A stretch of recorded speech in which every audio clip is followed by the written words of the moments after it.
Les ambassadeurs respectivement de Belgique, France, Grande-Bretagne, Canada, Suisse et Union européenne, des États-Unis d'Amérique et des représentants de la Banque mondiale et de la MONUSCO se sont penchés ce jeudi 22 octobre 2020 aux côtés du président de la République Félix-Antoine Tshisekedi Tshilombo sur l'épineuse question de l'insécurité dans l'Est de la RDC. Il s'est agi d'examiner les voies et moyens de restaurer la paix durable et la stabilité dans cette partie du pays. Le programme de démobilisation, désarmement et réinsertion DDR a été aussi évoqué au cours de la rencontre, atteste l'ambassadeur de Grande-Bretagne en RDC, Émilie Maltman. Nous avons discuté avec le président le concept nouveau de le DDR sur la situation à l'Est et nous avons échangé sur l'importance d'avoir un programme sur le DDR qui est basé sur la stabilisation, qui aide aussi toutes les communautés qui ont souffert de la violence et les actions des groupes armés pendant plusieurs années. Ce qui est important cette fois-ci avec un programme de DDR, c'est que nous mettons fin à la violence en ciblant les groupes armés, mais aussi en ciblant les communautés pour développer et pour rester en stabilité pour l'avenir. Nous sommes très heureux d'avoir entendu le président engagé dans ce sujet et très engagé sur la situation à l'est du pays. Et nous voudrions accompagner un programme et un plan stratégique de la part du gouvernement.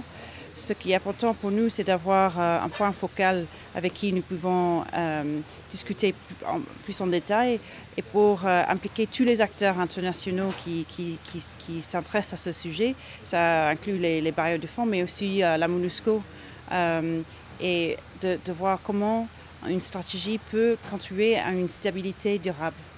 Le vice-ministre des Ressources hydrauliques et électricité, Pape Pongo Luamba, a reçu ce jeudi 22 août 2020 dans son cabinet de travail une délégation de la société minière de Kilomoto, conduite par son PCA, Madame Annie Kissima, et du DG ad intérim de la dite entreprise, ainsi que d'autres associés. La raison principale de cette visite est celle liée à la régularisation du réseau électrique des Sokimo. Au départ, on avait un réseau électrique qui était à la hauteur de nos ambitions, qui était lié à la production minière, ainsi qu'à la distribution dans certaines bourgades. Mais la démographie des régions a changé.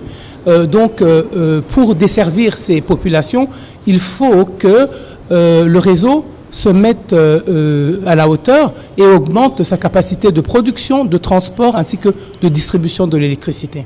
Nous avons constaté avec beaucoup de plaisir que le ministre a appuyé l'ambition qu'a la Sokimo aujourd'hui avec la déréglementation du secteur, la fin du système de monopole qui a existé dans ce pays depuis longtemps, qui nous accompagne dans cet effort, parce que cet effort est également l'un des objectifs de développement que la République démocratique du Congo s'est fixé. C'est dans des oreilles attentives que leur demande est tombée et une suite favorable leur est promise dans les jours à venir par le vice-ministre.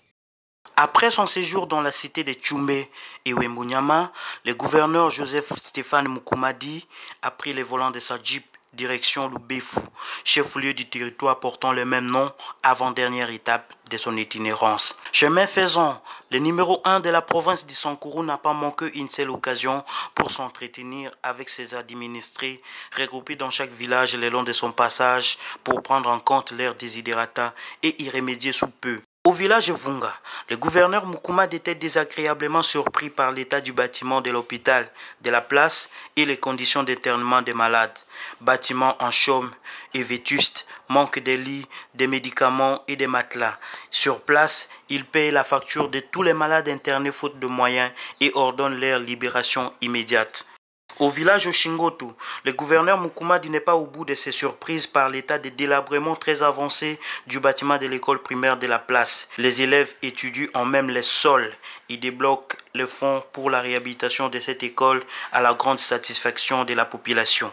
Arrivé à Lubefou, Le gouverneur Mukumadi a eu droit à un accueil très chaleureux depuis l'entrée de la cité. D'abord les honneurs militaires avant de se diriger vers la prison centrale de Lubefou, accompagné de la population en liesse pour son mot de circonstance. Remerciant la population, le gouverneur Joseph-Stéphane Mukumadi a réaffirmé sa détermination à restaurer l'état de droit sur toute l'étendue de la province du Sankuru. Lubefou, le Saka Longanjika qui nous jalemi, le Saka Longanjika qui nous jale ngelo, le Saka le détermination da kinyu da chungola ngelo. Mukumadi mbitate Wanja Ngelo, son excellence Félix Antoine Tshisekedi Chilombo, béton à état de droit. Avant que l'état de droit, qu'on soit le peuple d'abord. Mais le pouvoir vient du peuple. Ahaka kinyubeto. Befu ahaka nyubeto.